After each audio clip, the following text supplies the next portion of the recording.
做咩啫？咁望住我噶，你以為我精神分裂啊？嗱，你唔信我，我哋將我哋手綁埋一齊，今晚你就知。睇嚟今晚都唔會有月光。你走唔出我手指啦嘅。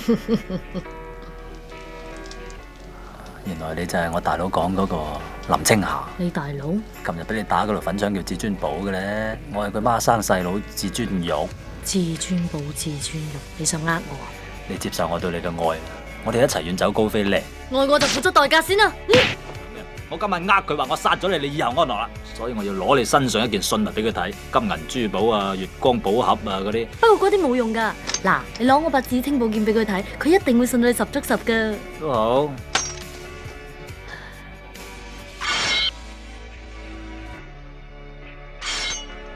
竟然係佢，趁而家未天黑，帶我入市集行下。我啊心跳得好厲害啊！而家大師兄變咗人樣，仲同紫霞仙姐喺埋一齊，我哋跟蹤佢，唔好打錯堅城。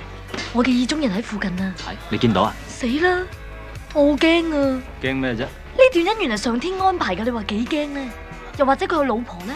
奈你唔何噶，你而家上天安排係大晒咁嘛？佢嚟咗啦！唔係我啊嘛？係啊，你點知噶？就係你啊！但係我有老婆噶咯。段姻緣係上天安排大晒噶嘛？都好喎。咁我哋錫啖先啦。妖！你呃我，你根本就唔想錫我。使唔使我攞個心出嚟你睇下啫？我自己嚟。真係唔喐噶噃！我明。玩完你啊！